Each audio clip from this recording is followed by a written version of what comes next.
Ilang tulog na lang ay Pasko na. Nakasabit na ang mga parol at umiilaw na ang Christmas tree.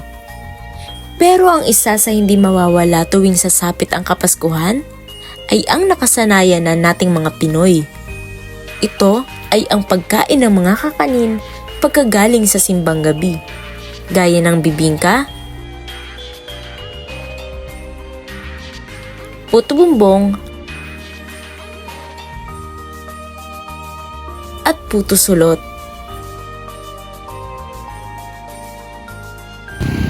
Dito sa Rizal Avenue Extension, matatagpuan ang isa sa pinakapinipilahang bibingkahan sa Malabon. Pagpasok pa nga lang ng Burmans ay nagsimula na silang pumwesto dito. At hindi pa man nagdi-Disyembre, ay patok na ang kanilang mga tinda sa panlasang Pinoy. Nandito tayo ngayon sa isa sa pinakamatagal na nag-ooperate at pinakapinipilahan na bibingkahan dito sa Malabon. Ito ay matatagpuan sa Rizal Avenue dito sa bayan, malapit sa City Hall. Ito ang The Original Mario's Bibingkahan. Alam nyo ba kung gaano na sila katagal nagtitinda? 10 years? Hindi. 20 years? Hindi rin. Sila lang naman ay nag-ooperate na sa loob ng 35 years. Ang tagal na, no? Sana all! 1980 pa. Kasi 35 years na to. Ang pinakauna pong nagsimula ng bibingkahan, yung lola ko po. Yung pangalan po dati ng bibingkahan na to, Mother Lily's Bibingkahan. Pinamana lang po sa tito ko. Kaya po naging Mario's Bibingkahan.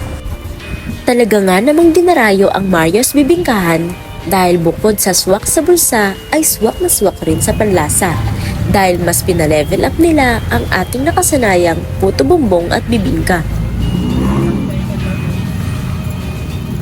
Ayan na po yung kakalabasan. Ano bang tawag dito?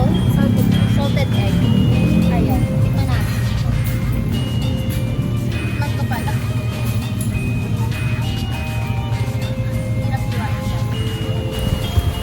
Ang dating plain na bibingka ay mas dinamihan ang salted egg, tsaka nilagyan ng margarina at hindi rin nila ito tinipid sa keso. Sa kanilang puto sulot naman ay mayroon kayong maaaring pagpilian kung asukal at nyog lamang o kung lalagyan ng salted egg at keso. Ito naman ang super puto bumbong kung saan mayroong asukal, nyog, margarina at hindi tinipid sa kondensada at ang keso overload.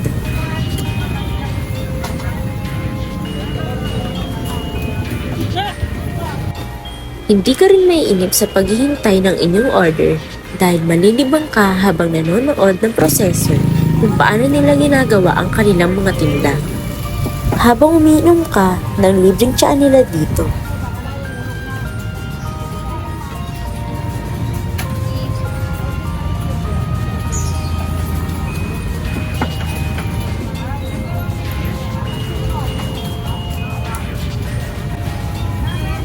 Alam niyo ba na bago pa lamang lumaganap ang Kristyanismo sa ating bansa ay mayroon ng puto bumbong? Ito ay nabuo mula sa pangunahing sangkap na bigas, nyog at asukal na siyang ginagamit ng ating mga ninuno upang magpasalamat sa Poong May Kapal para sa mga biyaya at ani na kanilang natatanggap sa araw-araw.